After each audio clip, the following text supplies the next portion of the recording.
어떤 면에서 보면 유명론자이기 때문에 성찬이 이 세계에는 거룩한 게 있을 수가 없어요. 그럼에도 불구하고 유명론자인 오캄이 성찬은 참 거룩하다.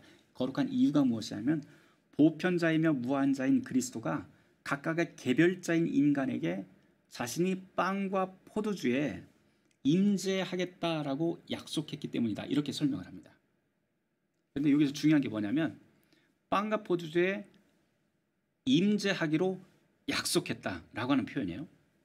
여기서 이 약속이라고 하는 것도 매우 중요한데 이것을 보고 우리가 보통 공제설이라고 이야기를 합니다.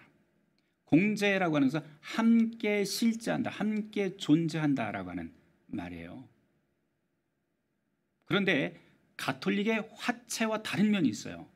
가톨릭에서는 화채, 즉 빵과 포도주가 변합니다. 이게 예수님의 살과 피로 변한다면 유명론자들은 변하는 데 관심이 1도 없어요. 1도 없고 오직 하나 뭐예요? 그냥 여기에 임재한다. 루터는 이거를 나중에 뭐라고 표현을 하냐면 대교리문답에서 그리스도께서 빵과 포도주의 위에, 옆에, 아래 실제하신다, 임재하신다 이렇게 표현합니다. 그래서 보통 종종 루터의 성찬 이론을 두고 공제설이라고 이야기하는 분들도 있는데요.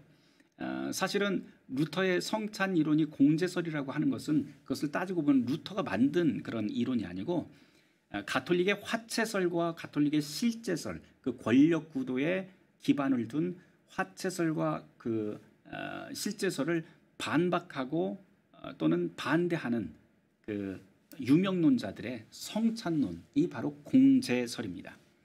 루터는 공제설을 이야기했던 유명론자들과 입장이 똑같았느냐? 그렇지는 또 않습니다. 그렇지 않기 때문에 어떤 면에서 보면 루터의 그 성찬 이론은 공제설이라고 이렇게 이야기하는 게 그렇게 옳은 용어는 아니에요. 그래서 루터파에서는 뭐라고 하냐면 루터의 그 성찬 이론은 실제설에 더 훨씬 가깝다 그래서 루터의 성찬론은 그냥 리얼 프레젠스 그렇게 해서 그냥 실제론이라고 이야기합니다. 여기서 또 실제론은 가톨릭에서 이야기하던 또 실제론과 또 약간 차이가 납니다. 나중에 또 이야기하도록 하죠. 여하튼 앞서 말씀드렸다시피 이 공제설이라고 하는 것은 이런 그 시대적 사조라든지 시대적 조건들 또는 교회의 상황들을 우리가 고려해서 본다면 사실은 당시 가톨릭 교회, 그러니까 권력을 가지고 있었던 이 가톨릭 교회와 약간의 거리를 둔 또는 비판적인 입장을 가진 일종의 밀당이라고도 그렇게 볼 수가 있을 것 같습니다. 보편자인 하나님이 개별자인 인간과 관계하지 않을 수도 있다. 이게 이제 실제론의 부정인데요. 이성의 능력을 신뢰하지 않는다. 뭐 이렇게 해서 이렇게 오캄처럼 정통 교리에 반기를 든 인물들의 교설이 교회의 권력자가 듣기에는 사실은 굉장히 껄끄러울 수밖에 없습니다. 그 실제론자 입장 또 그 교회 권력자의 입장에서는 화채설이 최고예요. 왜냐하면 떡과 잔을 예수의 살과 피로 변화시킬 수 있는 화채의 능력이야말로 주교의 안수를 통해서 주입받은 가장 강력한 사제의 사도적 계승권인데요.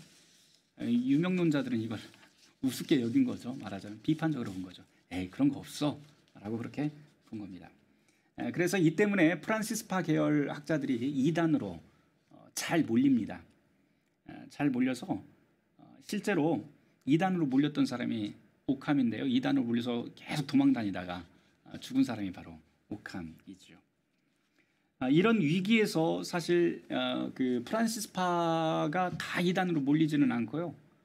이 프란시스파를 어쩌면은 구원했다 싶은 사람이 있는데 이게 바로 누구냐면 가브리엘 비엘이라고 하는 사람입니다. 이 비엘은 쾰른 대학교에서는 아퀴나스를 공부하고요. 또 에어프루트에 가서는 오캄을 공부를 하게 됩니다. 그러니까 양극단의 사람들 다 공부를 한 다음에 둘을 종합을 하게 됩니다. 그러면서 이성을 중시하는 도미니크파 계열, 실제론자들의 그 계열을 이 가브리엘 비엘은 뭐라고 이야기하면 비아 안티크바, 다시 말해서 고전적 신학 방법론이라고 그렇게 명명하고 또 새로운 방법론, 현대적 비아 모데르나, 다시 말해서 유명론적 그 입장을 취하는 것을 비아 모데르나 다시 말해서 이게 현대적 신학 방법론이라고 그렇게 말을 합니다. 그래서 두 가지를 다 신학적 방법론으로 같이 동시에 제시를 하게 되는데요. 이 가브리엘 비엘의 이 책이 명제집이라고 하는 책이 있는데요. 이게 중세 신학의 중세 말기 신학의 그 교과서로 자리를 잡게 되는 이유가 됩니다. 두 가지의 신학을 다 종합을 했다. 그래서 이 두 가지 신학을 루터도 역시 굉장히 크게 영향을 받았고요. 루터뿐만 아니고 이 가브리엘 비엘의 그 명제집은 칼빈에게서도 굉장히 중요한 그런 신학적인 어떤 그 발전을 하는데 토대가 되는 그런 책이라고도 할 수가 있습니다. 제가 앞서 신학이라고 하는 말을 했어요. 근데 신학이라고 하는 것은 사실 사람과 사람 사이에서 생겨나는 말이라고 했다는 걸 좀 기억하면 좋을 것 같습니다. 교회 교리도 말이고 이 말이라고 하는 것은 사람들이 얽히고 설켜서 살다가 만든 일종의 역사적 산물인데요. 그래서 신학을 한다고 하는 것은 단순히 우리가 그 책에 있는 그 내용을 그대로 받아들이는 게 신학 절대 아닙니다. 그건 신학이 아니라 조각 지식을 그냥 암기하는 것뿐이죠. 그래서 우리가 신학을 한다는 것은 어떤 책을 읽든지 어떤 사상을 듣든지 그것을 고지고대로 듣는 것이 아니고 나름대로의 통찰력을 가지고 재평가하고 그리고 관찰하는 것들이 바로 신학이라고 할 수가 있습니다. 중세 신학을 제가 앞서서 좀 어설프게 실제론과 유명론의 그런 대립으로 구도를 잡았는데요. 이걸 이제 보편 논쟁이라고 했죠. 이게 16세기에까지만 이어진 건 아니에요.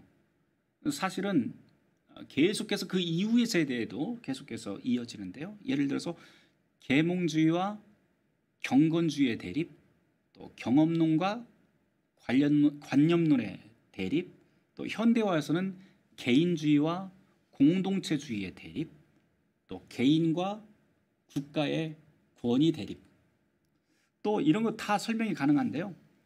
경제체제에서도 이런 설명이 또 가능할 것 같아요. 자본주의, 자유주의 경제체제인가 아니면 사회주의 공동체 경제체제인가 라고 하는 그 대립. 또 교회도 마찬가지죠. 교회에서 개인의 신앙이 중요한가 아니면 교회 공동체의 신앙이 중요한가, 또 개교회가 중요한가 총회가 중요한가, 개교회 결정, 개교회 공동회에서 결정된 사항이 중요한가 총회에서 결정된 사항이 중요한가, 이 두 가지가 다 대립을 합니다. 이 두 가지 대립은 사실 이미 앞서 중세시대까지 다 이어진다는 거예요. 바로 실제론과 유명론의 대립이라고도 이야기를 할 수 있는 그런 맥락으로도 다 설명이 가능합니다.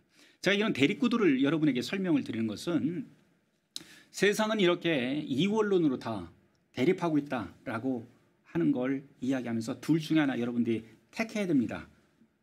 이런 걸 여러분에 강요하기 위해서 이런 두 이야기를 하는 게 아닙니다. 오히려 그 반대인데요. 그 반대로서 세상은 정말 이렇게 복잡합니다 라고 하는 말을 하고 싶어요. 세상은 단편적이지 않고 아주 복잡해요.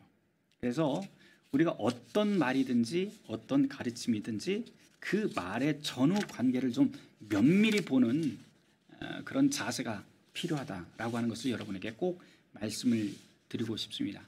왜냐하면 그 반대편에 있는 그 이야기도 우리가 면밀히 관찰하고 그 속에 들어가서 보면 우리가 받아들일 수 있고 이해할 수 있는 내용들이 참 많아요. 오히려 그렇게 하면서 우리는 서로에 대한 이해들을 점점점 넓힐 수 있게 됩니다. 우리가 종교개혁 신학, 우리 보통 이제 개신교 신학이라고 그렇게 이야기를 하는데 이 루터의 신학뿐만 아니고 칼빈의 신학도 마찬가지고요. 우리가 개신교 신학을 하면서도 그런 자세가 반드시 필요합니다. 이제껏 우리 그 신학하는 방법을 가만히 생각을 해보면 가톨릭과 개신교 이 둘을 완전 양극단으로 다 놓고 이야기를 해요. 늘. 그러면서 양극단에 서서 반대편의 이야기는 들어볼 생각을 안 합니다. 왜 안 하냐고 물어보면 둘 다 이단이래요. 그 근거가 뭐냐고 이야기하면 500년 전 이야기를 자꾸 해요. 500년 전.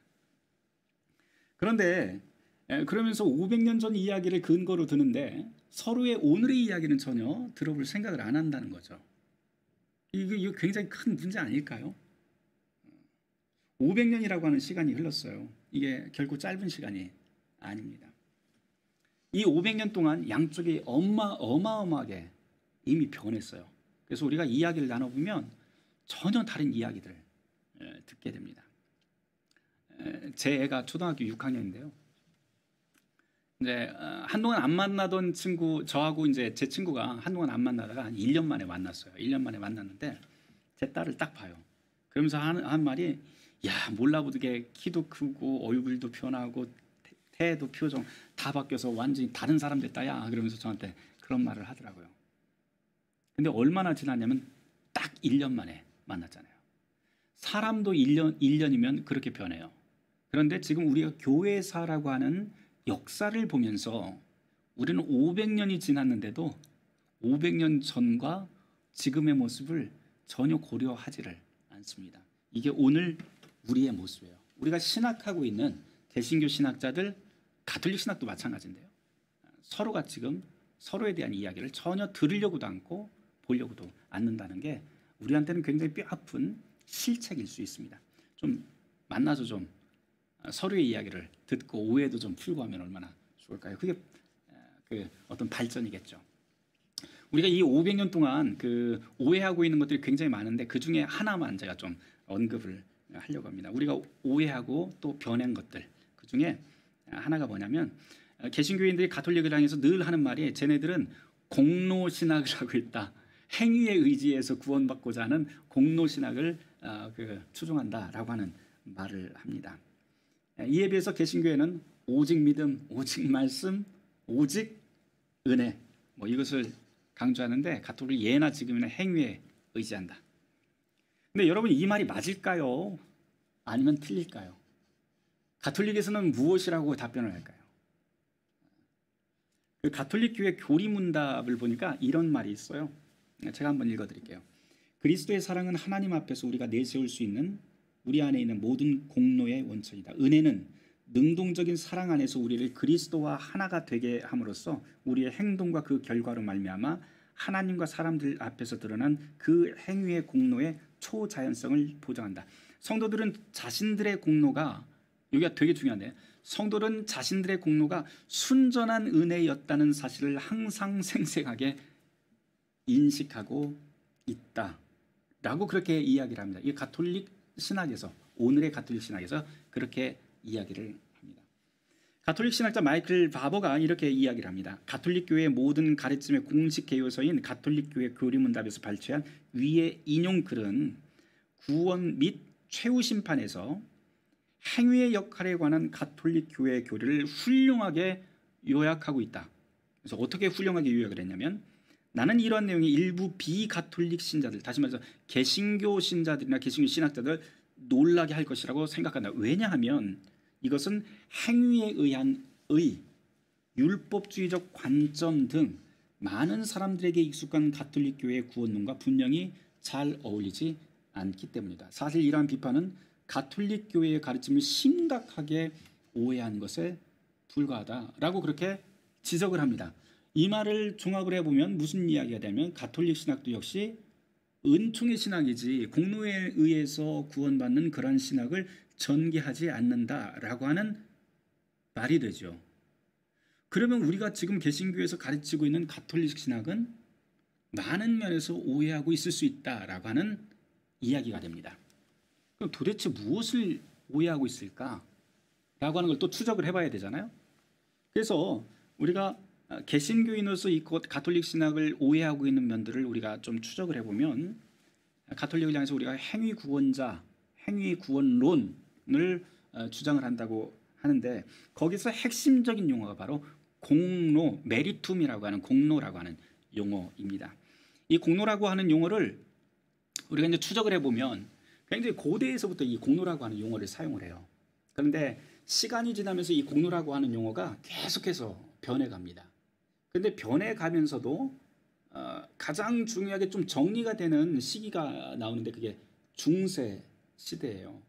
제가 좀 짧게 좀 요약을 해보면 이렇게 될 수 있어요. 공로라고 하는 개념을 이해하기 위해서는 이 말이 교회사에서 논쟁을 거치면서 계속 변하게 되는데, 우선 5세기 초 펠라기우스 논쟁에서 먼저 이 공로라고 하는 용어가 나옵니다. 그러면서 라틴 교부들이 이 공로를 뭐라고 이야기를 하냐면, 인간이 행위로 얻어내는 하나님의 보상이라고 말하지 않습니다. 우리 보통 공로 그러면 인간이 무엇을 행위를 해서 하나님한테 얻어내는 것, 구원을 위해서 얻어낼 수 있는 어떤 포인트 뭐 이 정도로 생각을 한대요. 그렇게 이해하지를 않습니다.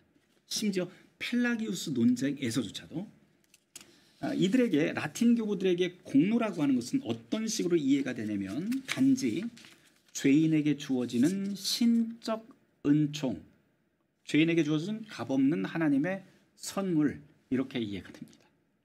일단 이제 고대 시대는 그래요. 예를 들어서 아우구스티누스 같은 경우에 유한한 인간 존재의 목적을 뭐라고 이야기를 하냐면은 영생을 살기 위해 공로를 얻는 것이라고 설명을 해요. 여기서 그 공로는 이 아우구스티누스의 글을 쭉 따라가 보면 무슨 뜻이 되냐면 값없이 주어지는 하나님의 은혜, 하나님의 선물이라고 하는 의미만 가지고 있습니다. 다른 의미가 없어요. 여기에서 공로는 메리트미. 그래서 이 아우구스티누스의 이런 해석이 공로는 곧 값없이 주어지는 하나님의 은총이다라고 하는 이 해석이 11세기, 12세기까지 굉장히 지배적으로 그 신학자들을 지배합니다. 문제는 이제 12세기부터 시작을 해요. 12세기에 이 스콜라 철학자들이 아리스토텔레스 철학을 이제 그 이슬람 제국으로부터 도입을 하고 연구를 하면서 거기에서 각각의 개념들을 세분화하기 시작을 하는데요. 그 중에 하나가 칭의에 관한 이야기, 하나님의 구원을 어떻게 얻는가, 외부로부터 얻을 텐데 그 순서가 어떻게 되는가, 인간은 준비가 필요한가, 뭐 이런 질문들이 계속 제기가 됩니다. 거기에서 인간의 기질 또는 준비라고 하는 것이 필요하지 않을까라고 하는 문제가 제기가 돼요. 여기서부터 우리가 소위 이야기하는 행위구원론이라고 하는 공로의 문제가 논쟁의 중심에 서게 됩니다. 한국어 그 신학서적을 보면은 굉장히 다양한 용어들이 쭉 나와요. 중세 철학이나 중세 신학을 보면 매우 다양한 용어들이 나오는데 이 모든 단어들은 사실 라틴어 딱 세 개를 딱 거의 세 개를 종합한 다양한 번역들입니다. 다양한 번역들인데요. 거기에서 보면은 가톨릭에서 쓰는 용어로 하자면 재량 공로, 적정 공로, 여분의 공로 이렇게 셋으로 이렇게 줄일 수가 있어요. 다 통합이 됩니다. 뭐 준공로, 적합한 공로, 이해될 만한 공로, 뭐 여러 가지 용어들이 사용되는데요. 다 필요 없고 그냥 재량 공로 그리고 적정 공로, 여분의 공로 이렇게 돼요. 이 적정 공로라고 하는 첫 번째 이 내용은 예를 들어서 이런 거예요. 한자어대로 선한 행위의 여부와 없이 하나님의 자유로운 재량에 의해서 주어지는 것이라고 하는 뜻입니다. 그러니까 하나님이 주고 싶으면 주고 안 주면 안 주는 것이라고 하는 뜻이에요. 예를 들면 이런 거죠. 마리아가 하나님의 아들을 몸에 품게 되죠. 그게 바로 재량 공로예요. 뭐 마리아가 뭐 잘나서 또는 뭐를 열심히 해서 선한 일을 해서 하나님의 아들을 태에 품은 게 아니죠. 이게 바로 재량 공로라고 그렇게 이야기를 합니다. 이 재량 공로에서 핵심적인 것은 인간이 하나님에게 무엇을 얻기 위한 준비나 이런 것과 전혀 상관이 없다. 두 번째 중요한 것이 있는데요. 그것은 이제 가톨릭에서 이야기할 때 의화되기 전에 주시는 하나님의 은총이라고 이야기합니다. 의화라고 하면 우리는 뭐 칭이라고 하는 말도 쓰지만 특별히 가톨릭 신학에서는 세례를 이야기하는데요.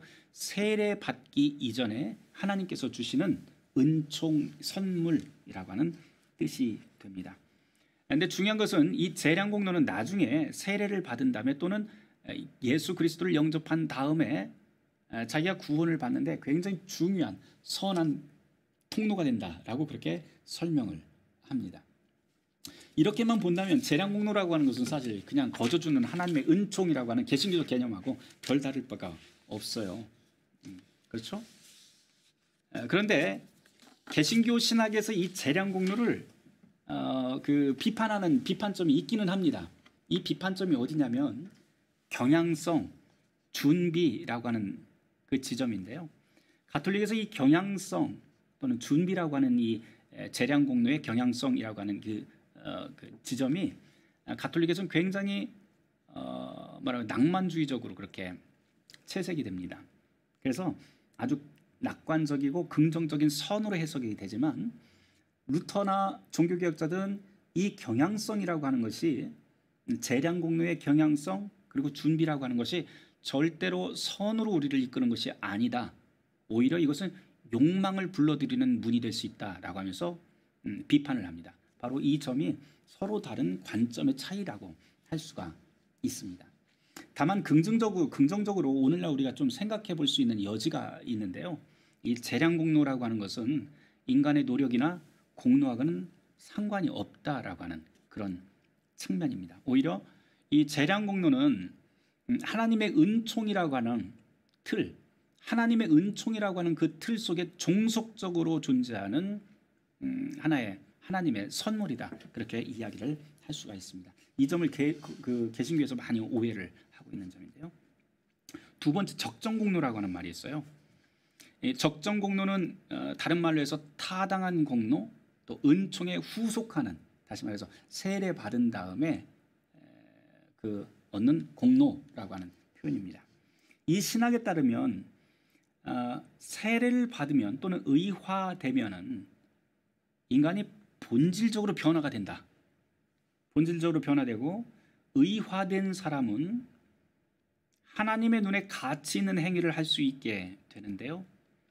이 하나님의 눈에 가치 있는 행위를 하면서 공로를 쌓을 수 있게 된다라고 그렇게 이야기를 합니다. 이거를 가톨릭에서는 또 다른 말로 성화은총이라고도 그렇게 부릅니다. 이게 이제 앞에 나온 그 재량공로와 구분이 되는 것은 적정공로는 세례 받은 다음에 하는 선한 일들, 선한 공로를 뜻해요. 그래서 시점이 조금 다릅니다. 여기까지만 보면 사실 루터가 1520년도에 굉장히 중요한 논문들을 쓰게 되는데요. 그리스도인의 자유, 또 그리스도인의 선행이라고 하는 그런 아주 중요한 논문을 쓰게 됩니다. 거기 나와 있는 이 선행과 이 적정공로가 거의 차이가 나지 않아요. 그냥 똑같은 것 같아요. 그런데 아주 날카롭게 본다면 여기에도 매우 엄밀한 차이가 보입니다. 왜냐하면 여기에서 그 차이는 뭐냐면 적정공로가 문제가 되는 것은 적정공로에서는 공로와 보상이 비율적으로 산정이 돼요. 다시 말해서 큰 선행을 하면은 공로도 그만큼 커져요. 그래서 하나님 앞에 내어놓을 수 있는 그런 우리가 정의관념에서 본다면 정의라고 하는 것이 뭐예요? 내가 이만큼 하면은 이만큼 받는 거잖아요. 이런 정의관념 또는 보상 개념에서 본다면 적정공로라고 하는 것은 모든 일들, 모든 사건들, 모든 공로가 다 비율이 정해져 있습니다. 그래서 내가 하나님으로부터 얻을 수 있는 그 선물의 크기와 양도 서로 다릅니다. 개신교 신학자들이 비판하는 점이 바로 이 대목이에요. 그래서 이 대목이 바로 큰 차이가 될 수 있다라고 그렇게 이야기를 할 수가 있습니다. 세 번째로 이제 여분의 공로라고 하는 그 대목인데요. 사실은 가장 큰 종교개혁자들이 가장 큰 문제를 삼았던 부분이 바로 이 세 번째 여분의 공로라고 하는 대목입니다. 루터의 95개조 논제가 1517년도에 나오게 되는데요. 그 배경이 바로 이거예요. 이 여분의 공로. 그 여분의 공로의 그 교리에 따르면 인간은 구원받기 위해서 적정 수준의 일정량의 공로가 필요해요. 무슨 말로 하면 포인트 몇을 쌓아야만 무슨 선물을 받을 수 있다라고 하는 그런 아주 간단한 논리입니다. 그런데 일정량의 공로가 필요한데 보통 사람은 죽기까지 아무리 선행을 해도 이 구원에 필요한 일정량을 다 완수하지를 못합니다. 그냥 그러고 죽어요. 그럼 어떻게 해야 되느냐? 이대로만 죽으면 사람이 어디로 가야 되냐면 지옥으로 가야 돼요. 천국을 못 갑니다. 그런데 교회에서는 제3의 지대를 만들어놨어요. 지옥이 아니라. 중세 사람들이 물어보는 거예요. 교회 와서. 내가 어떻게 하면 하나님의 은총을 나의 것으로 만들 수 있고 내가 어떻게 하면 천국에 갈 수 있습니까? 라고 이야기를 하는데요. 그때 교회의 답은 뭐였냐면 네가 하는 거에 달려있다. 이제 적정공로죠. 네가 하는 거에 달려있다. 얼마만큼 하느냐에 따라서 천국도 가고 지옥도 갈 수 있는데 일정량의 공로를 쌓지 않으면 천국에는 못 간다. 입니다. 일반 사람들은 다 천국에 못 가는 거죠. 근데 일반 사람들 말고 그 천국에 직행하는 사람들이 있어요. 그 사람들이 누구냐면 예수님의 12제자라든지 예언자라든지 순교자들, 교황, 주교, 그리고 교회가 시성한 복자와 성자들, 이런 사람들은 위로 올라갑니다. 바로 천국으로. 나머지는 천국으로 가지를 못해요. 천국으로 가지 못하고 제3의 지대로 가게 되는데요.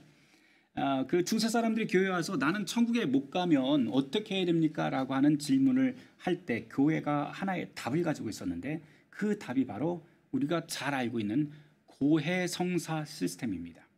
이 고해성사 시스템에는 몇 가지 단계가 있어요. 죄를 인식을 하고 통회합니다. 아파하는 거예요. 이걸 아파하고 그 다음에 누구를 찾아가면 사제를 찾아가서 고백을 합니다.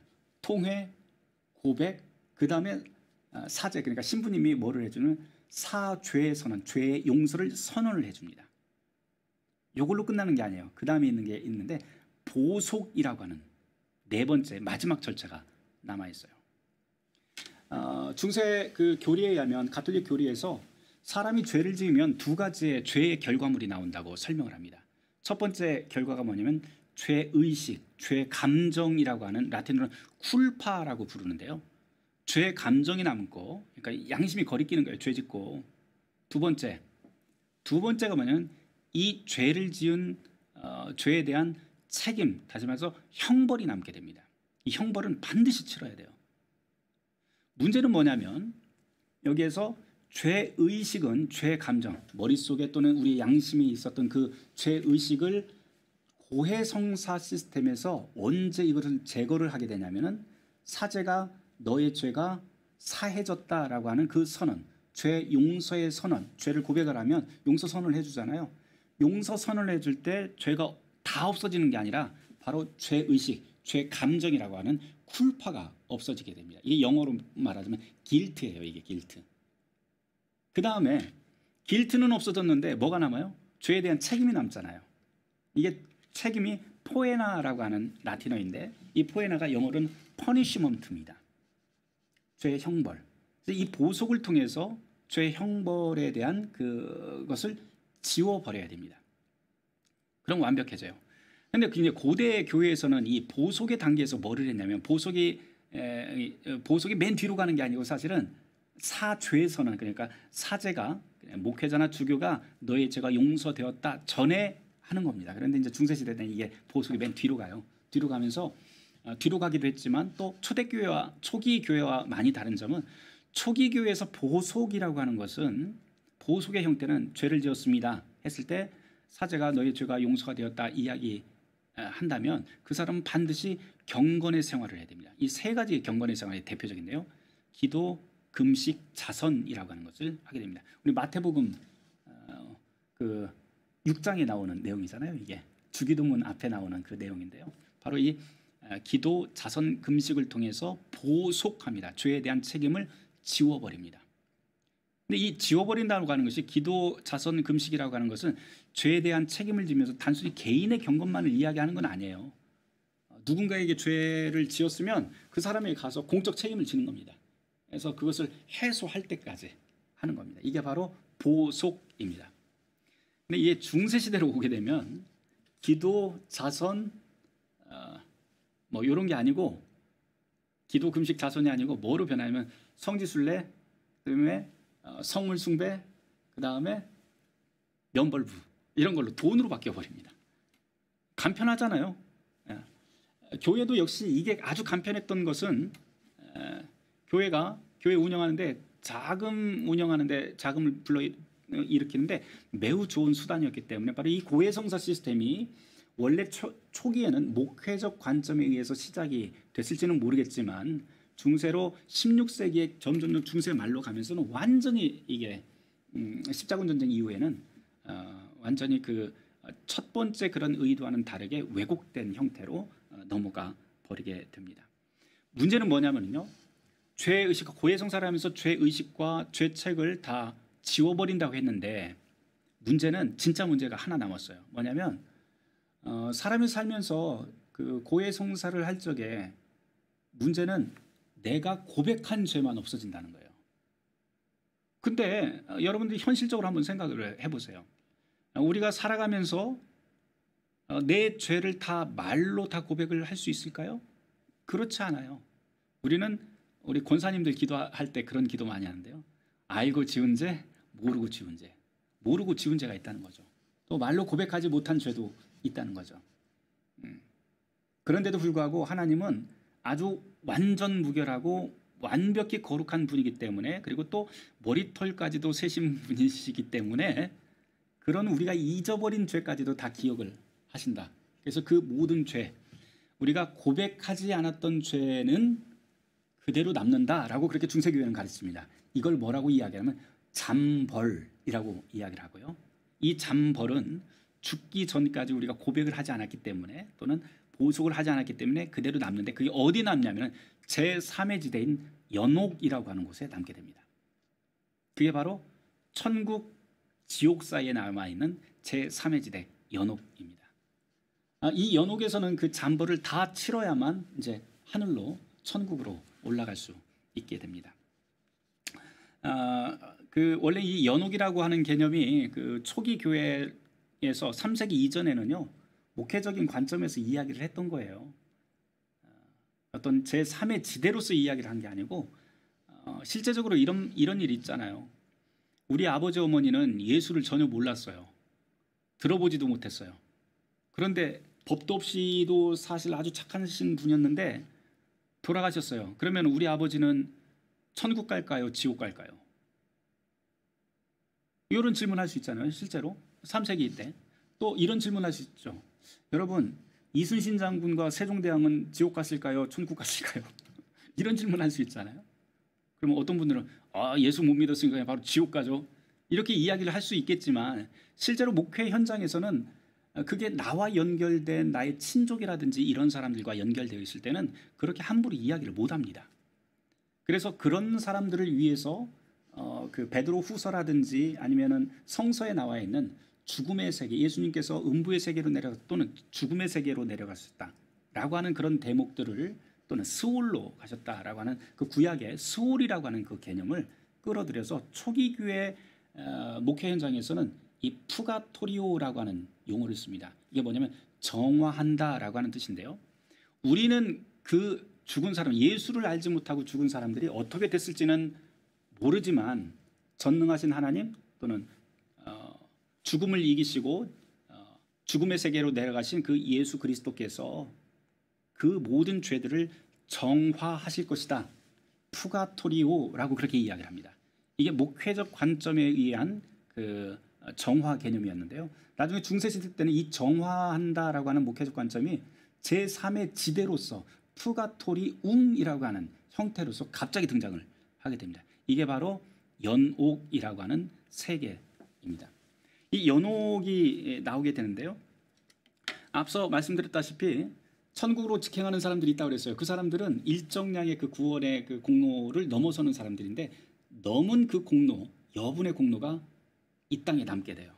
근데 그게 어디 남냐면 교회라고 하는 곳에 남게 됩니다. 그래서 교회를 뭐라고 하냐면 공로의 보고라고 하는, 보화의 창고, 공로가 가득 쌓이는 보화의 창고라고 그렇게 가톨릭에서는 이야기를 하고요. 이 보화의 창고를 열고 닫을 수 있는 권위가 바로 그 사도 계승권, 다시 말해서 천국 열쇠를 넘겨준 교황으로부터 얻은 안수의 능력이라고 그렇게 가르칩니다. 그러니까 사제들이 안수를 받고 사제가 된다고 하는 것은 이 천국 열쇠를 가지고 여분의 공로를 나누어 줄 수 있는 그런 권위가 생기는 것이죠. 이런 여분의 공로, 그래서 가톨릭 교회에서는요, 사제가 우스운 사제가 아니에요. 그러니까 죽은 사람 또는 여분의 공로를 나눠주면서 연옥에 있는 사람들의 그 죄까지도 그 면벌시켜서 한 500년 연옥에서 막 고통 속에 있어야 되는데 이거를 막 확 줄일 수 있는 그런 능력들을 가지고 있는, 권위를 가지고 있는 게 바로 사제입니다. 그래서 가톨릭에서는 사제가 없으면 교회가 아닙니다. 우리 그 조선시대에 우리 교회사를 보면 재미있는 것들이 참 많아요. 우리 그 조선시대 후기에 보면 정약용, 정약전, 또 뭐 이런 인물들이 서학파라고 우리가 보통 이야기하는데요. 이분들이 함께 모여서 공부를 해요. 서구 책들을, 서학이라고 하는 서양의 책들을 막 공부하다가 거기서 이제 성경도 연구하고 막 이럽니다. 그러면서 딱 보니까 야 이거 대단하거든요. 그래서 서로 모여서 서로한테 막 세례도 주고 막 이래요. 처음에는 이제 이승훈이라고 하는 사람을 중국에 보내서 거기서 이승훈이 그 세례를 받고 오게 됩니다. 중국에서 조선으로 온 다음에 세례 받아서 자기가 세례 받은 사람으로서 다른 사람 세례도 주고 성찬도 해주고요. 또 뭐 또 하냐면은 주교를 세워요.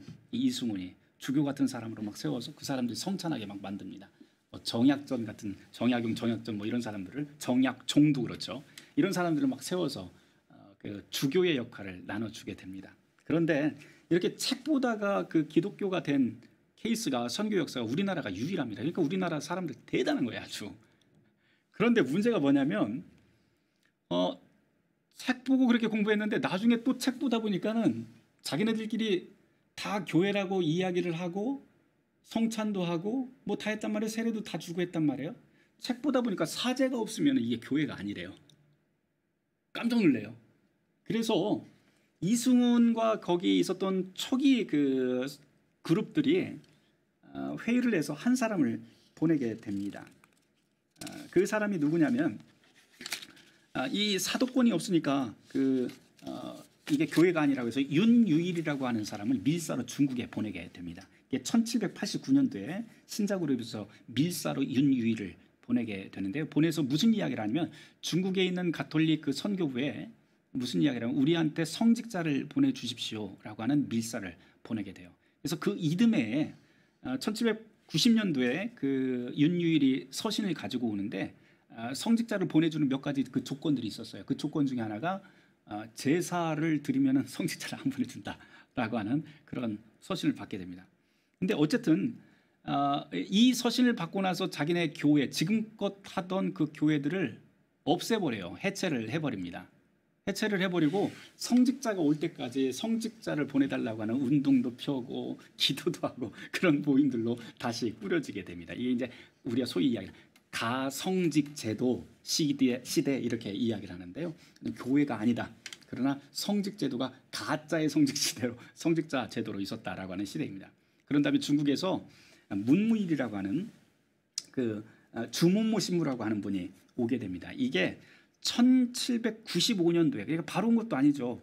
한 4년 5년이 지난 다음에 그 중국 사제가 오게 돼요. 문제는 뭐냐면 조선인 최초의 신부인 김대건 신부는 그로부터 50년이 지난 다음에 첫 번째 조선인 그 사제가 됩니다. 그러니까 바로 된 것도 아니에요. 그러니까 여러 가지 그 핍박의 단계 뭐 이런 단계들이 있어요. 제가 여러분에게 이 초기 그 선교사를 말씀을 드린 그 맥락은 뭐냐면 가톨릭에서는 안수받은 사제가 없으면 교회가 아니다. 그 이야기를 하는 겁니다. 그만큼 사제의 사도권이라고 하는 것은 이 교회에서는 아주 막강합니다. 이에 비해서 개신교에서는 뭡니까? 세례받은 사람 두 사람 이상 있으면 교회예요. 이게 이제 개신교의 사상이에요. 그러니까 완전히 서로 다르죠.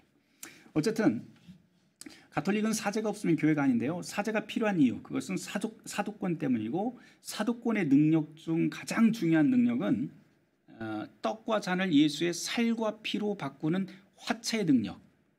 그리고 두 번째가 사제가 있는 곳에 교회가 세워지게 되는데 교회가 보화의 창고이고 연옥에 있는 사람들에게 그 여분의 공로를 나눠줄 수 있는 권위, 이거 천국 열쇠의 직무가 사제에게 있다라고 이야기를 합니다. 어찌 보면 이게 참 만화 같은 설명일 수도 있는데요. 포인트 쌓이면은 천국 가고 나머지 포인트는 나눠줄 수 있는 능력이 교회와 사제에게 있다라고 하는 설명입니다. 굉장히 단순하잖아요.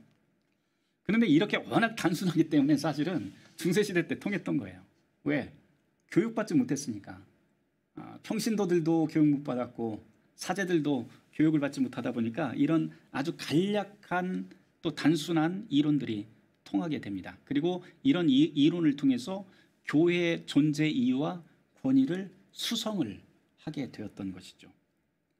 게다가 당시 신학교육이 부재했다라고 하는 것도 사실 중세가 이렇게까지 타락하게 되고 또 엉뚱한 곳으로 그 방향이 진행되는 하나의 맥락이라고 할 수가 있습니다. 그 이후에 이제 11세기 십자군 전쟁, 그리고 14세기 흑사병, 신대륙 발견, 또 15세기의 구텐베르크의 금속 활자술 뭐 이런 것들이 연쇄적으로 일어나고 또 복합적으로 하나의 사건을 일으키게 되는데, 그 사건의 맨 마지막에 바로 1517년도 우리가 소위 이야기하는 종교 개혁이 그제서 이제 발발하기 시작을 합니다. 오늘 제가 여러분에게 역사로 만나는 루터 신학 이야기라고 하는 주제로 여러분 앞에 섰는데요. 사실 오늘 제가 여러분에게 말씀드렸던 것은 정확히 이야기하면 루터 신학 이야기는 아닙니다. 사실 루터 신학 이야기는 아니고 루터 신학, 다시 말해서 종교 개혁이 있기 이전의 그 과정들을 여러분에게 좀 설명을 하는데 중점을 드렸습니다. 루터의 생애와 종교 개혁 역사, 그리고 루터의 저작, 또 예배론 뭐 이런 거 제가 사실은 굉장히 너무 많이 강연을 했더라고요. 그래서 여러분들이 인터넷을 찾아보시면 사실 너무 쉽게 그런 내용들이 있을 거예요. 그래서 제가 오늘 여러분들 그 강연을 준비를 하면서 어떤 거를 해야 될까 굉장히 고민을 많이 하다가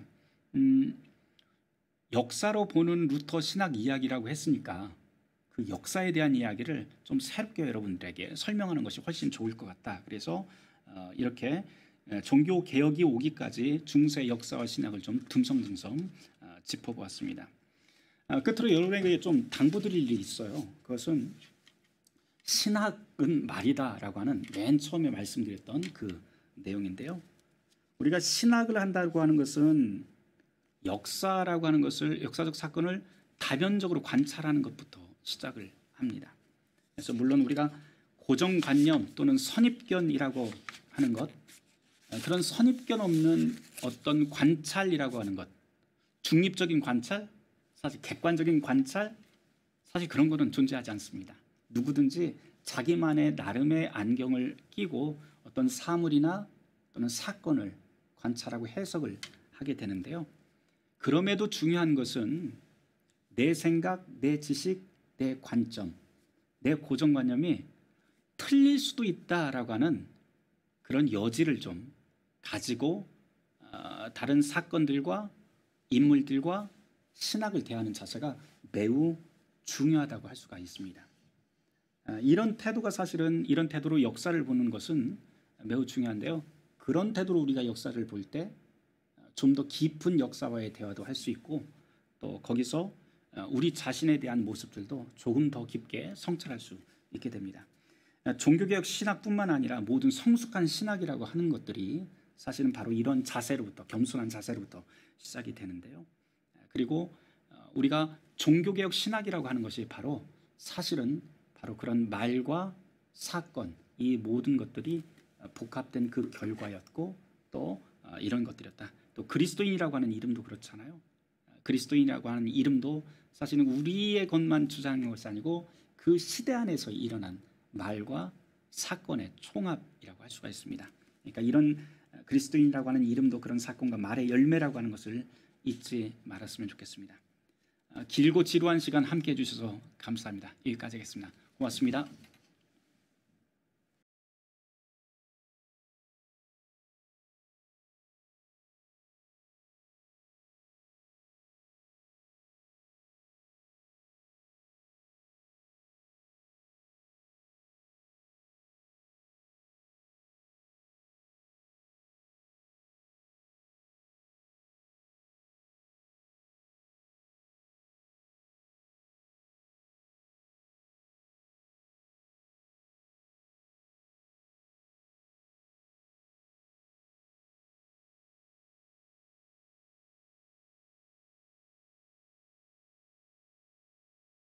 어떤 면에서 보면 유명론자이기 때문에 성찬이 이 세계에는 거룩한 게 있을 수가 없어요. 그럼에도 불구하고 유명론자인 오캄의 성찬은 참 거룩하다. 거룩한 이유가 무엇이냐면 보편자이며 무한자인 그리스도가 각각의 개별자인 인간에게 자신이 빵과 포도주에 임재하겠다라고 약속했기 때문이다. 이렇게 설명을 합니다. 그런데 여기서 중요한 게 뭐냐면 빵과 포도주에 임재하기로 약속했다라고 하는 표현이에요. 여기서 이 약속이라고 하는 것도 매우 중요한데, 이것을 보고 우리가 보통 공제설이라고 이야기를 합니다. 공제라고 하는 것은 함께 실제한다, 함께 존재한다라고 하는 말이에요. 그런데 가톨릭의 화채와 다른 면이 있어요. 가톨릭에서는 화채, 즉 빵과 포도주가 변합니다. 이게 예수님의 살과 피로 변한다면 유명론자들은 변하는 데 관심이 1도 없어요. 1도 없고 오직 하나 뭐예요? 그냥 여기에 임재한다. 루터는 이거를 나중에 뭐라고 표현을 하냐면 대교리문답에서 그리스도께서 빵과 포도주의 위에, 옆에, 아래 실제하신다, 임재하신다 이렇게 표현합니다. 그래서 보통 종종 루터의 성찬 이론을 두고 공제설이라고 이야기하는 분들도 있는데요.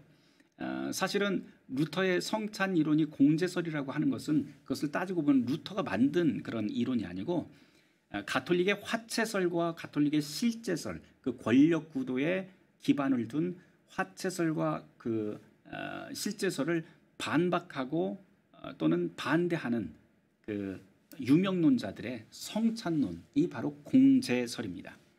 루터는 공제설을 이야기했던 유명론자들과 입장이 똑같았느냐? 그렇지는 또 않습니다. 그렇지 않기 때문에 어떤 면에서 보면 루터의 그 성찬 이론은 공제설이라고 이렇게 이야기하는 게 그렇게 옳은 용어는 아니에요. 그래서 루터파에서는 뭐라고 하냐면 루터의 그 성찬 이론은 실제설에 더 훨씬 가깝다 그래서 루터의 성찬론은 그냥 리얼 프레젠스 그렇게 해서 그냥 실제론이라고 이야기합니다. 여기서 또 실제론은 가톨릭에서 이야기하던 또 실제론과 또 약간 차이가 납니다. 나중에 또 이야기하도록 하죠.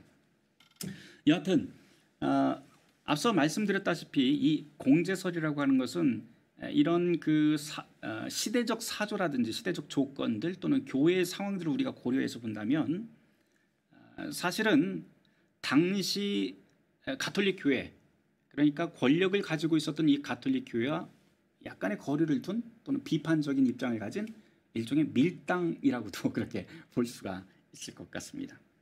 보편적인 하나님이 개별자인 인간과 관계하지 않을 수도 있다. 이게 이제 실제론의 부정인데요. 이성의 능력을 신뢰하지 않는다. 뭐 이렇게 해서 이렇게 옥함처럼 정통 교리에 반기를 든 인물들의 교설이 교회의 권력자가 듣기에는 사실은 굉장히 껄끄러울 수밖에 없습니다. 그 실제론자 입장 또 그 교회 권력자의 입장에서는 화채설이 최고예요. 왜냐하면 떡과 잔을 예수의 살과 피로 변화시킬 수 있는 화채의 능력이야말로 주교의 안수를 통해서 주입받은 가장 강력한 사제의 사도적 계승권인데요. 유명론자들은 이걸 우습게 여긴 거죠. 말하자면 비판적으로 본 거죠. 에이 그런 거 없어 라고 그렇게 본 겁니다. 그래서 이 때문에 프란시스파 계열 학자들이 이단으로 잘 몰립니다. 잘 몰려서 실제로 이단으로 몰렸던 사람이 옥함인데요. 이단으로 몰려서 계속 도망다니다가 죽은 사람이 바로 옥함이죠. 이런 위기에서 사실 그 프란시스파가 다 이단으로 몰리지는 않고요. 이 프란시스파를 어쩌면은 구원했다 싶은 사람이 있는데 이게 바로 누구냐면 가브리엘 비엘이라고 하는 사람입니다. 이 비엘은 쾰른 대학교에서는 아퀴나스를 공부하고요. 또 에어프루트에 가서는 옥함을 공부를 하게 됩니다. 그러니까 양극단의 사람들 다 공부를 한 다음에 둘을 종합을 하게 됩니다.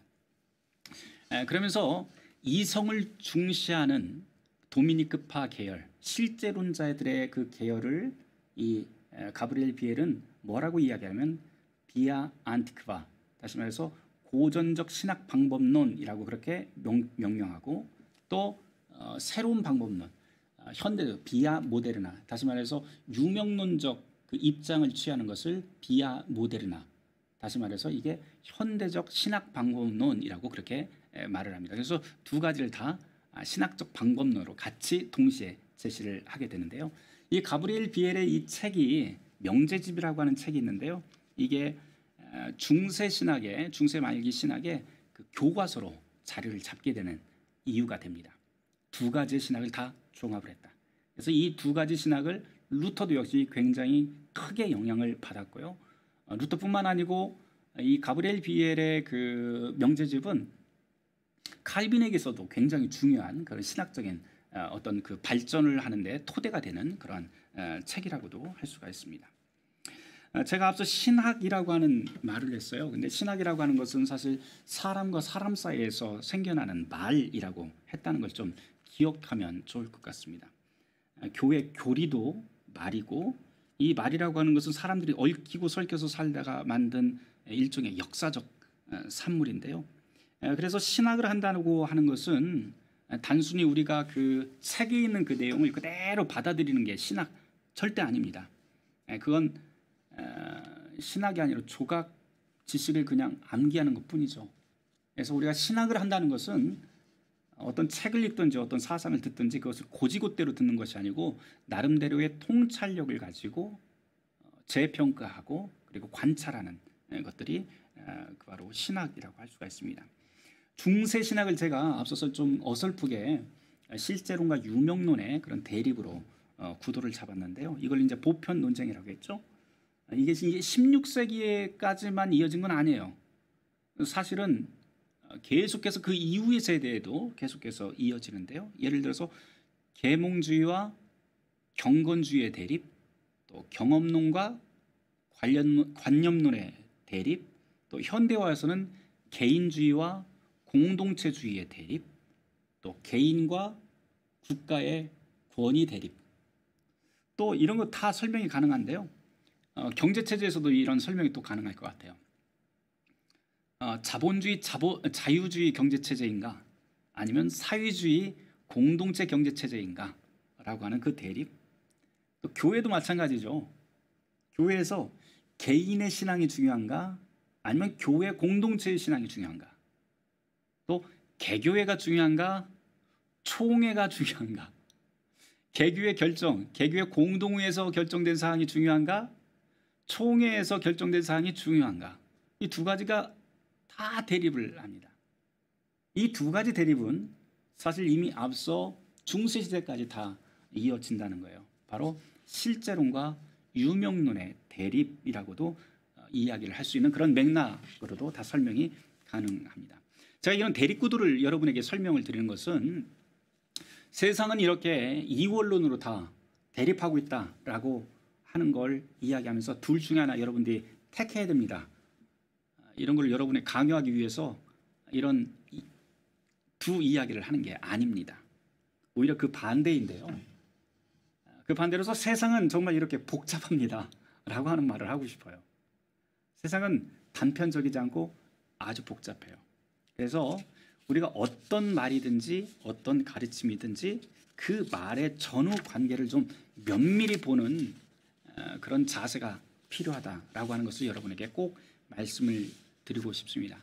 왜냐하면 그 반대편에 있는 그 이야기도 우리가 면밀히 관찰하고 그 속에 들어가서 보면 우리가 받아들일 수 있고 이해할 수 있는 내용들이 참 많아요.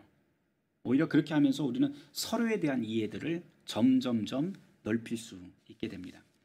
우리가 종교개혁 신학, 우리 보통 이제 개신교 신학이라고 그렇게 이야기를 하는데, 이 루터의 신학뿐만 아니고 칼빈의 신학도 마찬가지고요. 우리가 개신교 신학을 하면서도 그런 자세가 반드시 필요합니다. 이제껏 우리 그 신학하는 방법을 가만히 생각을 해보면 가톨릭과 개신교 이 둘을 완전 양극단으로 다 놓고 이야기를 해요. 늘. 그러면서 양극단에 서서 반대편의 이야기는 들어볼 생각을 안 합니다. 왜 안 하냐고 물어보면 둘 다 이단이래요. 그 근거가 뭐냐고 이야기하면 500년 전 이야기를 자꾸 해요. 500년 전. 그런데 그러면서 500년 전 이야기를 근거로 드는데 서로의 오늘의 이야기는 전혀 들어볼 생각을 안 한다는 거죠. 이거 굉장히 큰 문제 아닐까요? 500년이라고 하는 시간이 흘렀어요. 이게 결코 짧은 시간이 아닙니다. 이 500년 동안 양쪽이 어마어마하게 이미 변했어요. 그래서 우리가 이야기를 나눠보면 전혀 다른 이야기들을 듣게 됩니다. 제 애가 초등학교 6학년인데요. 이제 한동안 안 만나던 친구, 저하고 이제 제 친구가 한동안 안 만나다가 한 1년 만에 만났어요. 1년 만에 만났는데 제 딸을 딱 봐요. 그러면서 한 말이, 야, 몰라보게 키도 크고 얼굴도 변하고 태도 표정 다 바뀌어서 완전히 다른 사람 됐다 야, 그러면서 저한테 그런 말을 하더라고요. 근데 얼마나 지났냐면 딱 1년 만에 만났잖아요. 사람도 1년이면 그렇게 변해요. 그런데 지금 우리가 교회사라고 하는 역사를 보면서 우리는 500년이 지났는데도 500년 전과 지금의 모습을 전혀 고려하지를 않습니다. 이게 오늘 우리의 모습이에요. 우리가 신학하고 있는 개신교 신학자들, 가톨릭 신학도 마찬가지인데요. 서로가 지금 서로에 대한 이야기를 전혀 들으려고도 않고 보려고도 않는다는 게 우리한테는 굉장히 뼈아픈 실책일 수 있습니다. 좀 만나서 좀 서로의 이야기를 듣고 오해도 좀 풀고 하면 얼마나 좋을까요? 그게 그 어떤 발전이겠죠. 우리가 이 500년 동안 그 오해하고 있는 것들이 굉장히 많은데 그 중에 하나만 제가 좀 언급을 하려고 합니다. 우리가 오해하고 또 변한 것들 그 중에 하나가 뭐냐면 개신교인들이 가톨릭을 향해서 늘 하는 말이 쟤네들은 공로 신학을 하고 있다. 행위에 의지해서 구원받고자 하는 공로 신학을 추종한다라고 하는 말을 합니다. 이에 비해서 개신교회는 오직 믿음, 오직 말씀, 오직 은혜 이것을 강조하는데 가톨릭 예나 지금이나 행위에 의지한다. 근데 여러분 이 말이 맞을까요? 아니면 틀릴까요? 가톨릭에서는 무엇이라고 답변을 할까요? 그 가톨릭 교회 교리문답을 보니까 이런 말이 있어요. 제가 한번 읽어드릴게요. 그리스도의 사랑은 하나님 앞에서 우리가 내세울 수 있는 우리 안에 있는 모든 공로의 원천이다. 은혜는 능동적인 사랑 안에서 우리를 그리스도와 하나가 되게 함으로써 우리의 행동과 그 결과로 말미암아 하나님과 사람들 앞에서 드러난 그 행위의 공로의 초자연성을 보장한다. 성도들은 자신들의 공로가 여기가 되게 중요한데 성도들은 자신들의 공로가 순전한 은혜였다는 사실을 항상 생생하게 인식하고 있다라고 그렇게 이야기를 합니다. 이 가톨릭 신학에서 오늘의 가톨릭 신학에서 그렇게 이야기를 합니다. 가톨릭 신학자 마이클 바버가 이렇게 이야기를 합니다. 가톨릭 교회의 모든 가르침의 공식 개요서인 가톨릭 교회 교리문답에서 발췌한 위의 인용글은 구원 및 최후 심판에서 행위의 역할에 관한 가톨릭 교회의 교리를 훌륭하게 요약하고 있다. 그래서 어떻게 훌륭하게 요약을 했냐면 나는 이러한 내용이 일부 비가톨릭 신자들, 다시 말해서 개신교 신자들이나 개신교 신학자들 놀라게 할 것이라고 생각한다. 왜냐하면 이것은 행위에 의한 율법주의적 관점 등 많은 사람들에게 익숙한 가톨릭 교회의 구원론과 분명히 잘 어울리지 않기 때문이다. 사실 이러한 비판은 가톨릭 교회의 가르침을 심각하게 오해한 것에 불과하다라고 그렇게 지적을 합니다. 이 말을 종합을 해보면 무슨 이야기가 되면 가톨릭 신학도 역시 은총의 신학이지 공로에 의해서 구원받는 그런 신학을 전개하지 않는다라고 하는 말이 되죠. 그러면 우리가 지금 개신교에서 가르치고 있는 가톨릭 신학은 많은 면에서 오해하고 있을 수 있다라고 하는 이야기가 됩니다. 그럼 도대체 무엇을 오해하고 있을까라고 하는 걸 또 추적을 해봐야 되잖아요. 그래서 우리가 개신교인으로서 이 가톨릭 신학을 오해하고 있는 면들을 우리가 좀 추적을 해보면 가톨릭을 향해서 우리가 행위 구원자, 행위 구원론을 주장을 한다고 하는데 거기서 핵심적인 용어가 바로 공로, 메리툼이라고 하는 공로라고 하는 용어입니다. 이 공로라고 하는 용어를 우리가 이제 추적을 해보면 굉장히 고대에서부터 이 공로라고 하는 용어를 사용을 해요. 그런데 시간이 지나면서 이 공로라고 하는 용어가 계속해서 변해갑니다. 그런데 변해가면서도 가장 중요하게 좀 정리가 되는 시기가 나오는데 그게 중세 시대예요. 제가 좀 짧게 좀 요약을 해보면 이렇게 될 수 있어요. 공로라고 하는 개념을 이해하기 위해서는 이 말이 교회사에서 논쟁을 거치면서 계속 변하게 되는데 우선 5세기 초 펠라기우스 논쟁에서 먼저 이 공로라고 하는 용어가 나옵니다. 그러면서 라틴 교부들이 이 공로를 뭐라고 이야기를 하냐면 인간이 행위로 얻어내는 하나님의 보상이라고 말하지 않습니다. 우리 보통 공로 그러면 인간이 무엇을 행위를 해서 하나님한테 얻어내는 것, 구원을 위해서 얻어낼 수 있는 어떤 포인트? 이 정도로 생각을 한대요. 그렇게 이해하지를 않습니다. 심지어 펠라기우스 논쟁에서조차도 이들에게 라틴 교부들에게 공로라고 하는 것은 어떤 식으로 이해가 되냐면 단지 죄인에게 주어지는 신적 은총, 죄인에게 주어진 값없는 하나님의 선물 이렇게 이해가 됩니다. 일단 이제 고대 시대는 그래요.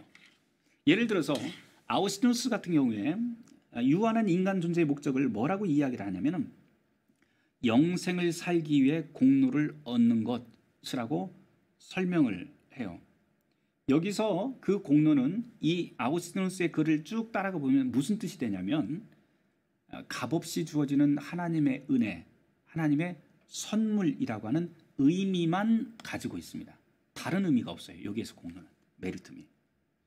그래서 이 아우스티누스의 이런 해석이 공로는 곧 값없이 주어지는 하나님의 은총이다라고 하는 이 해석이 11세기, 12세기까지 굉장히 지배적으로 그 신학자들을 지배합니다. 문제는 이제 12세기부터 시작을 해요. 12세기에 이 스콜라 철학자들이 아리스토텔레스 철학을 이제 그 이슬람 제국으로부터 도입을 하고 연구를 하면서 거기에서 각각의 개념들을 세분화하기 시작을 하는데요. 그 중에 하나가 칭의에 관한 이야기, 하나님의 구원을 어떻게 얻는가, 외부로부터 얻을 텐데 그 순서가 어떻게 되는가, 인간은 준비가 필요한가, 뭐 이런 질문들이 계속 제기가 됩니다. 거기에서 인간의 기질 또는 준비라고 하는 것이 필요하지 않을까라고 하는 문제가 제기가 돼요. 여기서부터 우리가 소위 이야기하는 행위구원론이라고 하는 공로의 문제가 논쟁의 중심에 서게 됩니다. 한국어 그 신학서적을 보면은 굉장히 다양한 용어들이 쭉 나와요. 중세 철학이나 중세 신학을 보면 매우 다양한 용어들이 나오는데 이 모든 단어들은 사실 라틴어 딱 3개를 딱 거의 3개를 종합한 다양한 번역들입니다. 다양한 번역들인데요. 거기에서 보면은 가톨릭에서 쓰는 용어로 하자면 재량 공로, 적정 공로, 여분의 공로 이렇게 셋으로 이렇게 줄일 수가 있어요. 다 통합이 됩니다. 뭐 준공로, 적합한 공로, 이해될 만한 공로, 뭐 여러 가지 용어들이 사용되는데요. 다 필요 없고 그냥 재량 공로 그리고 적정 공로, 여분의 공로 이렇게 돼요. 이 적정 공로라고 하는 첫 번째 이 내용은 예를 들어서 이런 거예요. 한자어대로 선한 행위의 여부와 없이 하나님의 자유로운 재량에 의해서 주어지는 것이라고 하는 뜻입니다. 그러니까 하나님이 주고 싶으면 주고 안 주면 안 주는 것이라고 하는 뜻이에요. 예를 들면 이런 거죠. 마리아가 하나님의 아들을 몸에 품게 되죠. 그게 바로 재량 공로예요. 뭐 마리아가 뭐 잘나서 또는 뭐를 열심히 해서 선한 일을 해서 하나님의 아들을 태에 품은 게 아니죠. 이게 바로 재량 공로라고 그렇게 이야기를 합니다. 이 재량 공로에서 핵심적인 것은 인간이 하나님에게 무엇을 얻기 위한 준비나 이런 것과 전혀 상관이 없다. 두 번째 중요한 것이 있는데요. 그것은 이제 가톨릭에서 이야기할 때 의화되기 전에 주시는 하나님의 은총이라고 이야기합니다. 의화라고 하면 우리는 뭐 칭이라고 하는 말도 쓰지만 특별히 가톨릭 신학에서는 세례를 이야기하는데요. 세례 받기 이전에 하나님께서 주시는 은총 선물이라고 하는 뜻이 됩니다. 그런데 중요한 것은 이 재량 공로는 나중에 세례를 받은 다음에 또는 예수 그리스도를 영접한 다음에 자기가 구원을 받는데 굉장히 중요한 선한 통로가 된다라고 그렇게 설명을 합니다. 이렇게만 본다면 재량 공로라고 하는 것은 사실 그냥 거저 주는 하나님의 은총이라고 하는 개신교적 개념하고 별 다를 바가 없어요. 그렇죠? 그런데 개신교 신학에서 이 재량 공로를 비판하는 비판점이 있기는 합니다. 이 비판점이 어디냐면 경향성, 준비라고 하는 그 지점인데요. 가톨릭에서 이 경향성 또는 준비라고 하는 이 재량 공로의 경향성이라고 하는 그 지점이 가톨릭에서는 굉장히 낭만주의적으로 그렇게 채색이 됩니다. 그래서 아주 낙관적이고 긍정적인 선으로 해석이 되지만 루터나 종교개혁자들은 이 경향성이라고 하는 것이 재량 공로의 경향성 그리고 준비라고 하는 것이 절대로 선으로 우리를 이끄는 것이 아니다. 오히려 이것은 욕망을 불러들이는 문이 될 수 있다라고 하면서 비판을 합니다. 바로 이 점이 서로 다른 관점의 차이라고 할 수가 있습니다. 다만 긍정적으로 오늘날 우리가 좀 생각해 볼 수 있는 여지가 있는데요. 이 재량 공로라고 하는 것은 인간의 노력이나 공로하고는 상관이 없다라고 하는 그런 측면입니다. 오히려 이 재량 공로는 하나님의 은총이라고 하는 틀, 하나님의 은총이라고 하는 그 틀 속에 종속적으로 존재하는 하나의 하나님의 선물이다. 그렇게 이야기를 할 수가 있습니다. 이 점을 개신교에서 많이 오해를 하고 있는 점인데요. 두 번째, 적정공로라고 하는 말이 있어요. 이 적정공로는 다른 말로 해서 타당한 공로, 또 은총에 후속하는, 다시 말해서 세례 받은 다음에 얻는 공로라고 하는 표현입니다. 이 신학에 따르면 세례를 받으면 또는 의화되면은 인간이 본질적으로 변화가 된다. 본질적으로 변화되고 의화된 사람은 하나님의 눈에 가치 있는 행위를 할 수 있게 되는데요. 이 하나님의 눈에 가치 있는 행위를 하면서 공로를 쌓을 수 있게 된다라고 그렇게 이야기를 합니다. 이거를 가톨릭에서는 또 다른 말로 성화은총이라고도 그렇게 부릅니다. 이게 이제 앞에 나온 그 재량 공로와 구분이 되는 것은, 적정 공로는 세례 받은 다음에 하는 선한 일들, 선한 공로를 뜻해요. 그래서 시점이 조금 다릅니다. 여기까지만 보면 사실 루터가 1520년도에 굉장히 중요한 논문들을 쓰게 되는데요. 그리스도인의 자유, 또 그리스도인의 선행이라고 하는 그런 아주 중요한 논문을 쓰게 됩니다. 거기 나와 있는 이 선행과 이 적정 공로가 거의 차이가 나지 않아요. 그냥 똑같은 것 같아요. 그런데 아주 날카롭게 본다면 여기에도 매우 엄밀한 차이가 보입니다. 왜냐하면 여기에서 그 차이는 뭐냐면, 적정 공로가 문제가 되는 것은 적정 공로에서는 공로와 보상이 비율적으로 산정이 돼요. 다시 말해서 큰 선행을 하면은 공로도 그만큼 커져요. 그래서 하나님 앞에 내어놓을 수 있는 그런 우리가 정의관념에서 본다면, 정의라고 하는 것이 뭐예요? 내가 이만큼 하면은 이만큼 받는 거잖아요.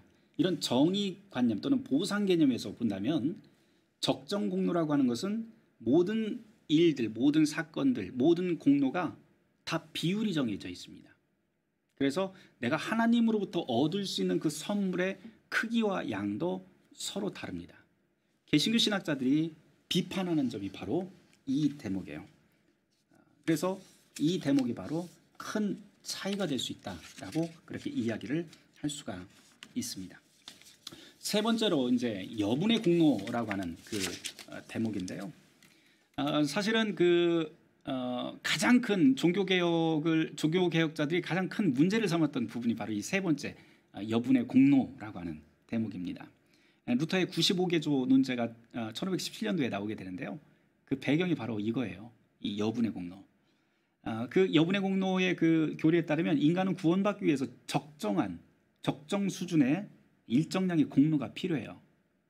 무슨 말로 하면 포인트 몇을 쌓아야만 무슨 선물을 받을 수 있다라고 하는 그런 아주 간단한 논리입니다. 그런데 일정량의 공로가 필요한데 보통 사람은 죽기까지 아무리 선행을 해도 이 구원에 필요한 일정량을 다 완수하지를 못합니다. 그냥 그러고 죽어요. 그럼 어떻게 해야 되느냐? 이대로만 죽으면 사람이 어디로 가야 되냐면 지옥으로 가야 돼요. 천국을 못 갑니다. 그런데 교회에서는 제3의 지대를 만들어놨어요. 지옥이 아니라. 중세 사람들이 물어보는 거예요. 교회 와서. 내가 어떻게 하면 하나님의 은총을 나의 것으로 만들 수 있고 내가 어떻게 하면 천국에 갈 수 있습니까? 라고 이야기를 하는데요. 그때 교회의 답은 뭐였냐면, 네가 하는 거에 달려있다. 이제 적정 공로죠. 네가 하는 거에 달려있다. 얼마만큼 하느냐에 따라서 천국도 가고 지옥도 갈 수 있는데 일정량의 공로를 쌓지 않으면 천국에는 못 간다. 입니다. 일반 사람들은 다 천국에 못 가는 거죠. 근데 일반 사람들 말고 천국에 직행하는 사람들이 있어요. 그 사람들이 누구냐면 예수님의 12제자라든지 예언자라든지 순교자들, 교황, 주교, 그리고 교회가 시성한 복자와 성자들, 이런 사람들은 위로 올라갑니다. 바로 천국으로. 나머지는 천국으로 가지를 못해요. 천국으로 가지 못하고 제3의 지대로 가게 되는데요. 그 중세 사람들이 교회에 와서 나는 천국에 못 가면 어떻게 해야 됩니까? 라고 하는 질문을 할 때 교회가 하나의 답을 가지고 있었는데, 그 답이 바로 우리가 잘 알고 있는 고해성사 시스템입니다. 이 고해성사 시스템에는 몇 가지 단계가 있어요. 죄를 인식을 하고 통회합니다. 아파하는 거예요. 이걸 아파하고 그 다음에 누구를 찾아가면 사제를 찾아가서 고백을 합니다. 통회, 고백, 그 다음에 사제, 그러니까 신부님이 뭐를 해주는 사죄 선언, 죄의 용서를 선언을 해줍니다. 이걸로 끝나는 게 아니에요. 그 다음에 있는 게 있는데 보속이라고 하는 네 번째 마지막 절차가 남아 있어요. 중세 그 교리에 의하면 가톨릭 교리에서 사람이 죄를 지으면 두 가지의 죄의 결과물이 나온다고 설명을 합니다. 첫 번째 결과가 뭐냐면 죄의식, 죄감정이라고 하는 라틴어로 쿨파라고 부르는데요. 죄 감정이 남고, 그러니까 양심이 거리끼는 거예요. 죄 짓고. 두 번째가 뭐냐면 이 죄를 지은 죄에 대한 책임, 다시 말해서 형벌이 남게 됩니다. 이 형벌은 반드시 치러야 돼요. 문제는 뭐냐면 여기에서 죄의식은 죄감정, 머릿속에 또는 우리 양심이 있었던 그 죄의식을 고해성사 시스템에서 언제 이것을 제거를 하게 되냐면은 사제가 너의 죄가 사해졌다라고 하는 그 선언, 죄 용서의 선언, 죄를 고백을 하면 용서 선언을 해주잖아요. 용서 선언을 해줄 때 죄가 다 없어지는 게 아니라 바로 죄의식, 죄감정이라고 하는 쿨파가 없어지게 됩니다. 이게 영어로 말하자면 길트예요. 이게 길트. 그 다음에 길트는 없어졌는데 뭐가 남아요? 죄에 대한 책임이 남잖아요. 이게 책임이 포에나라고 하는 라틴어인데 이 포에나가 영어로는 퍼니시먼트입니다. 죄의 형벌. 이 보속을 통해서 죄의 형벌에 대한 그것을 지워버려야 됩니다. 그럼 완벽해져요. 그런데 이제 고대 교회에서는 이 보속의 단계에서 뭐를 했냐면 보속이 맨 뒤로 가는 게 아니고 사실은 사죄 선언, 그러니까 사제가 목회자나 주교가 너의 죄가 용서되었다 전에 하는 겁니다. 그런데 이제 중세시대 때는 이게 보속이 맨 뒤로 가요. 뒤로 가면서 뒤로 가기도 했지만 또 초대교회와 초기 교회와 많이 다른 점은 초기 교회에서 보속이라고 하는 것은 보속의 형태는 죄를 지었습니다 했을 때 사제가 너의 죄가 용서가 되었다 이야기 한다면 그 사람은 반드시 경건의 생활을 해야 됩니다. 이 세 가지 경건의 생활이 대표적인데요. 기도, 금식, 자선이라고 하는 것을 하게 됩니다. 우리 마태복음 그 6장에 나오는 내용이잖아요. 이게 주기도문 앞에 나오는 그 내용인데요. 바로 이 기도, 자선, 금식을 통해서 보속합니다. 죄에 대한 책임을 지워버립니다. 근데 이 지워버린다고 하는 것이 기도, 자선, 금식이라고 하는 것은 죄에 대한 책임을 지면서 단순히 개인의 경건만을 이야기하는 건 아니에요. 누군가에게 죄를 지었으면 그 사람에게 가서 공적 책임을 지는 겁니다. 그래서 그것을 해소할 때까지 하는 겁니다. 이게 바로 보속입니다.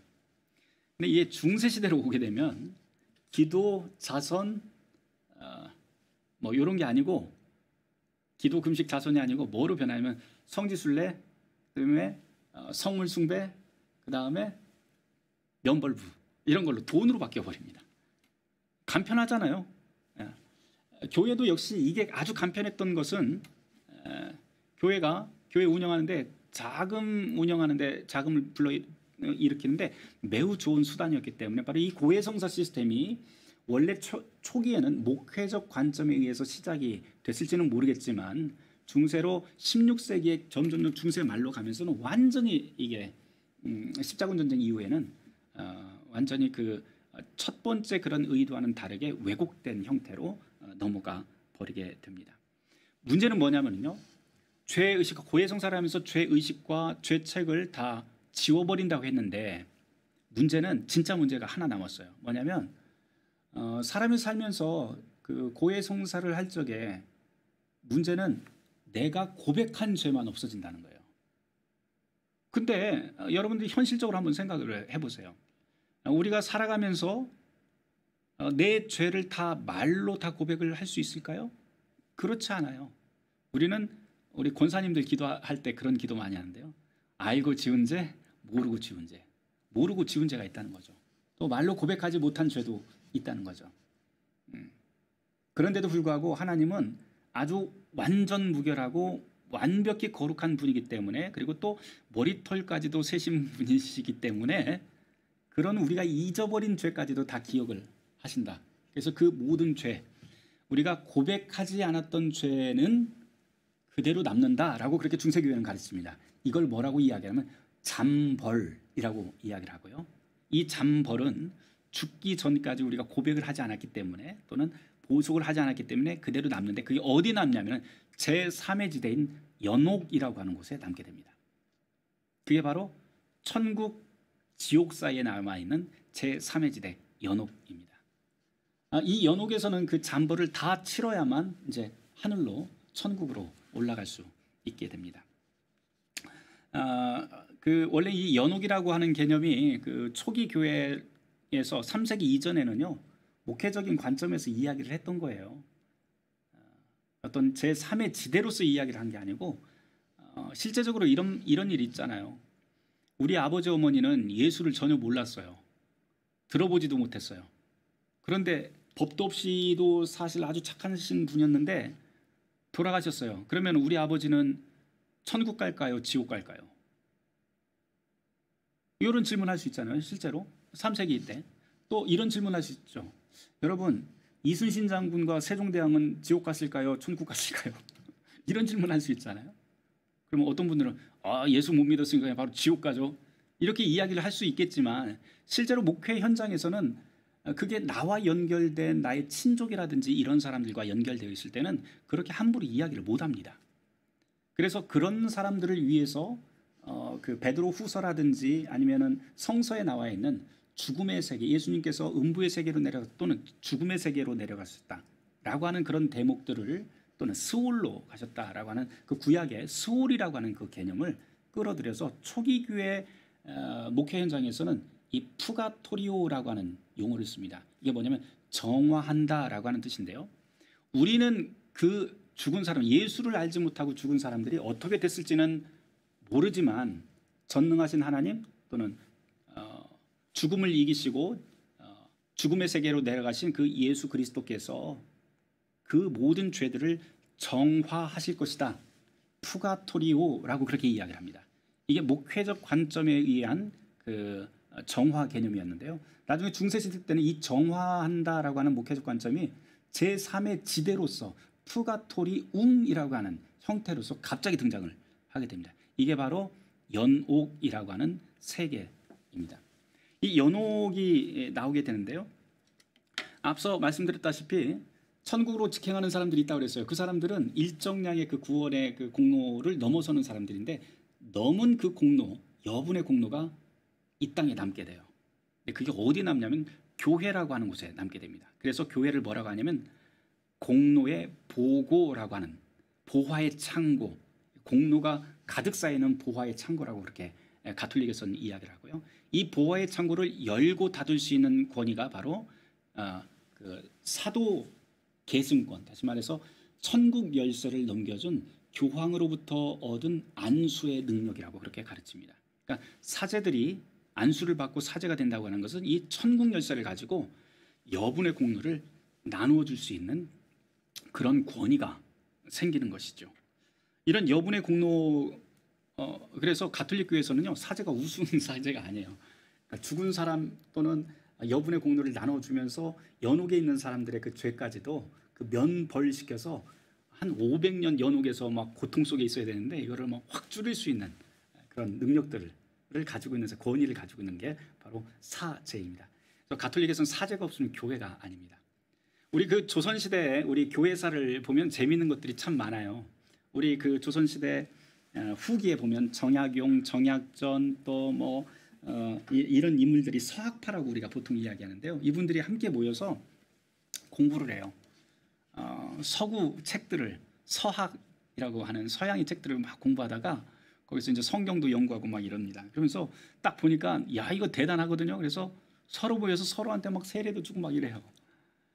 처음에는 이제 이승훈이라고 하는 사람을 중국에 보내서 거기서 이승훈이 그 세례를 받고 오게 됩니다. 중국에서 조선으로 온 다음에 세례 받아서 자기가 세례 받은 사람으로서 다른 사람 세례도 주고 성찬도 해주고요. 또 뭐 또 하냐면은 주교를 세워요. 이 이승훈이 주교 같은 사람으로 막 세워서 그 사람들이 성찬하게 막 만듭니다. 뭐 정약전 같은 정약용, 정약전 뭐 이런 사람들을 정약종도 그렇죠. 이런 사람들을 막 세워서 그 주교의 역할을 나눠주게 됩니다. 그런데 이렇게 책 보다가 그 기독교가 된 케이스가 선교 역사가 우리나라가 유일합니다. 그러니까 우리나라 사람들 대단한 거예요, 아주. 그런데 문제가 뭐냐면 책 보고 그렇게 공부했는데 나중에 또 책 보다 보니까는 자기네들끼리 다 교회라고 이야기를 하고 성찬도 하고 뭐 다 했단 말이에요. 세례도 다 주고 했단 말이에요. 책 보다 보니까 사제가 없으면 이게 교회가 아니래요. 깜짝 놀래요. 그래서 이승훈과 거기 있었던 초기 그 그룹들이 회의를 해서 한 사람을 보내게 됩니다.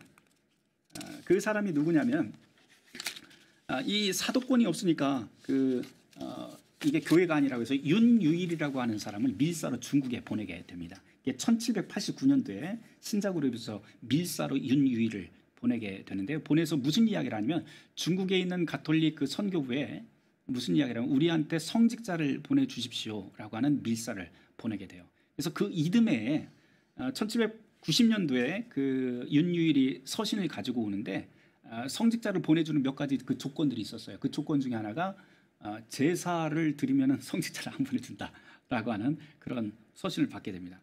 근데 어쨌든 이 서신을 받고 나서 자기네 교회 지금껏 하던 그 교회들을 없애버려요. 해체를 해버립니다.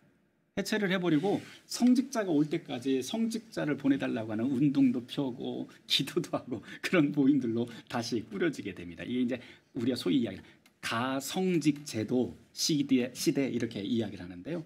교회가 아니다. 그러나 성직 제도가 가짜의 성직자 제도로 있었다라고 하는 시대입니다. 그런 다음에 중국에서 문무일이라고 하는 그 주문모 신무라고 하는 분이 오게 됩니다. 이게 1795년도에 그러니까 바로 온 것도 아니죠. 한 4년 5년이 지난 다음에 그 중국 사제가 오게 돼요. 문제는 뭐냐면 조선인 최초의 신부인 김대건 신부는 그로부터 50년이 지난 다음에 첫 번째 조선인 그 사제가 됩니다. 그러니까 바로 된 것도 아니에요. 그러니까 여러 가지 그 핍박의 단계 뭐 이런 단계들이 있어요.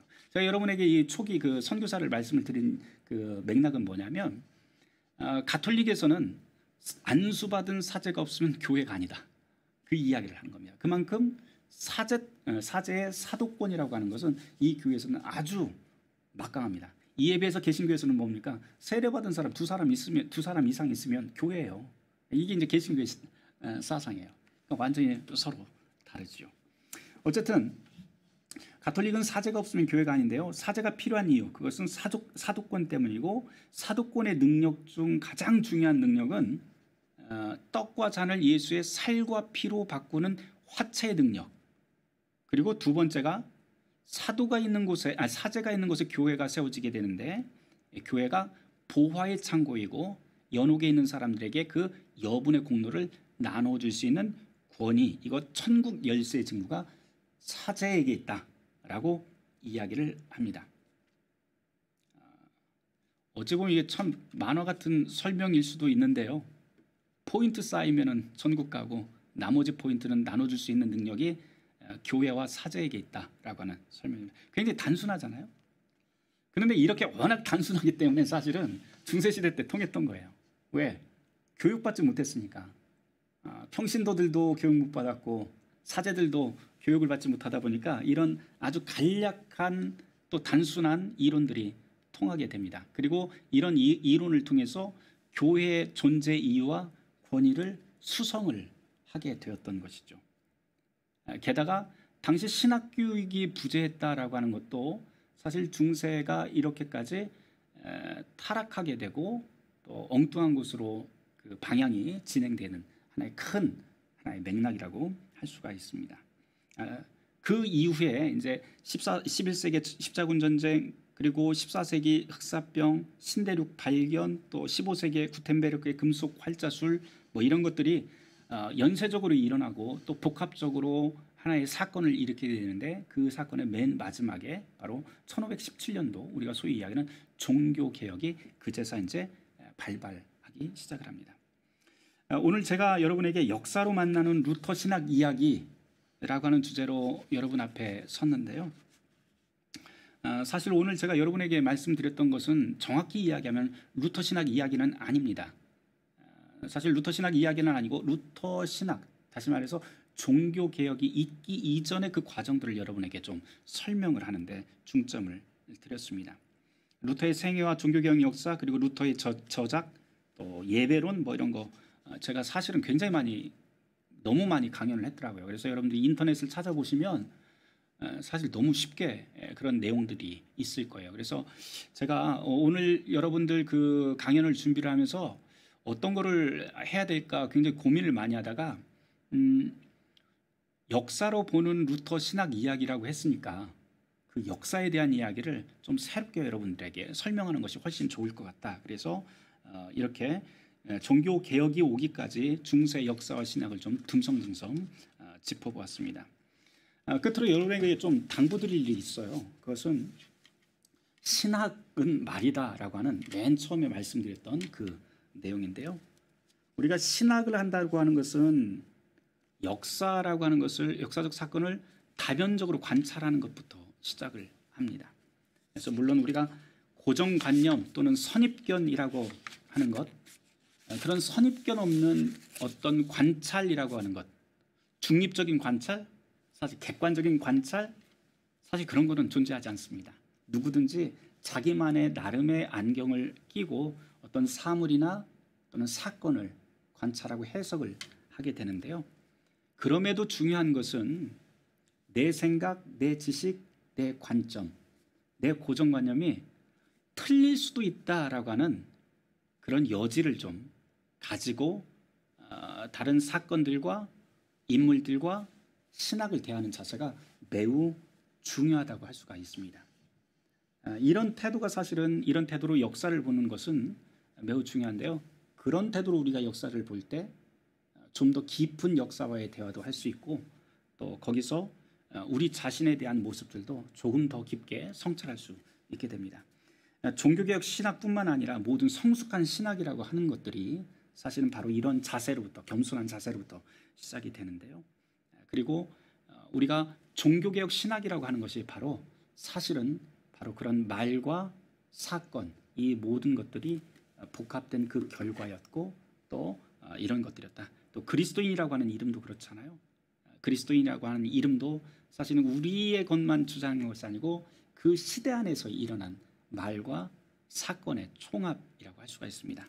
그러니까 이런 그리스도인이라고 하는 이름도 그런 사건과 말의 열매라고 하는 것을 잊지 말았으면 좋겠습니다. 길고 지루한 시간 함께해 주셔서 감사합니다. 여기까지 하겠습니다. 고맙습니다.